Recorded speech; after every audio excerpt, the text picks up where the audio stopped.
Poverty rate sa lalawigan ng South Cotabato bumaba.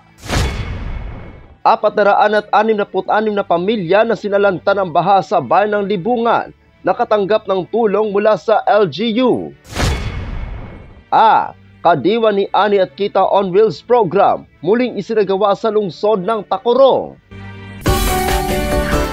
Yan ang ulo ng mga balita sa Soxurgen Headliners.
Magandang araw, South Central Mindanao.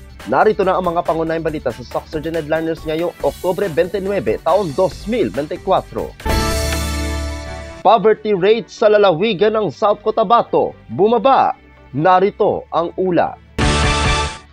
Bumaba sa 14% ang poverty rate sa lalawigan ng South Cotabato ngayong taon. Ayon kay Governor Reynaldo S. Tamayo Jr., mula sa 20% na poverty rate noong nakaraang taon ay naging 14% na lamang ngayon dahil dumadami ang economic activities sa lalawigan. Dagdag pa ni Governor Tamayo na tumaas din ang employment rate ngayon sa South Cotabato dahilan upang bumaba ang mga mahihirap.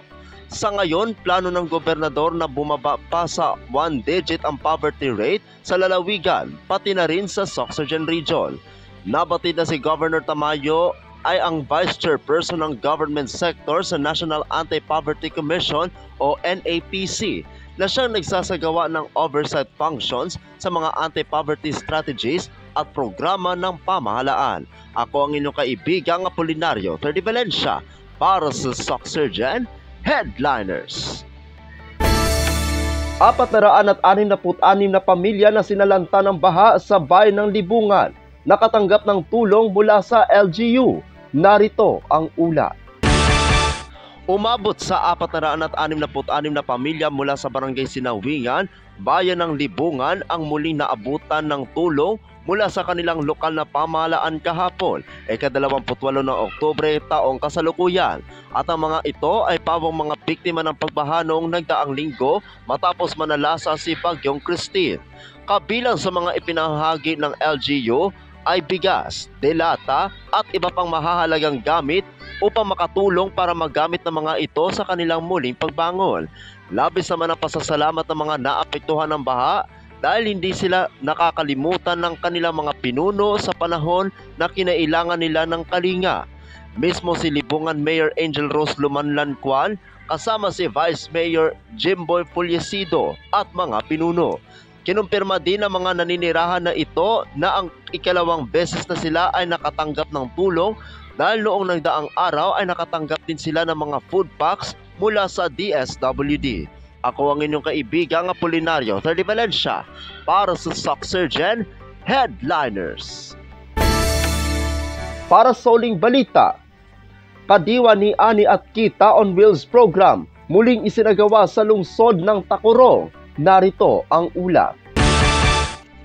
Ang programang Kadiwa ni Ani at Kita on Wheels ay nagpapatuloy ngayong araw, ika-29 ng Oktubre taong kasalukuyan sa Tacorong City Hall grounds na inorganisa ng City Agricultural Services Office at ng Department of Agriculture o DA. Nag-aalok ng isang hanin ng mga sariwa at abot-kayang produktong pang-agrikultura kabilang ang mga gulay, prutas, manok, isda at mga naprosesong pagkain mula sa mga lokal na magsasaka. Nakiisa ang mga kasapi ng sangguniang panglungsod na sina Honorable Nestor Casador at Honorable Ralenta Posares Bernardo at DA Region 12 Kadiwa Focal Person Ray P. Ilianan para suportahan ang inisyatiba na naglalayong direktang ikonekta ang mga mamimili sa mga producer. Ang merkado ay mananatiling bukas sa publiko hanggang 5:00 ng hapon ngayong araw. Ang Kadiwa ni Ani at Kita on Wheels program ay ginagawa tuwing linggo ng bawat buwan sa lungsod ng Tacurong. Ako ang inyong kaibigang Apolinario 30 Valencia para sa Socksurgeon Headliners.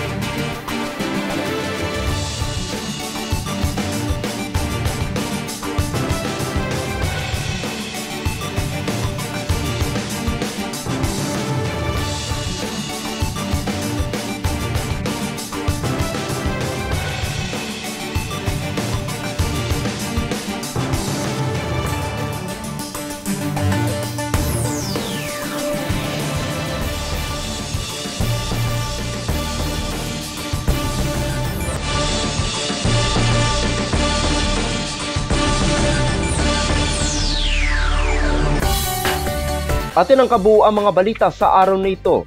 Mga balitang kailangan ninyong malaman, balitang walang kinakampihan, balitang totoo, balitang may dalang aral at inspirasyon. Ito ang Socksurgeon Headliners.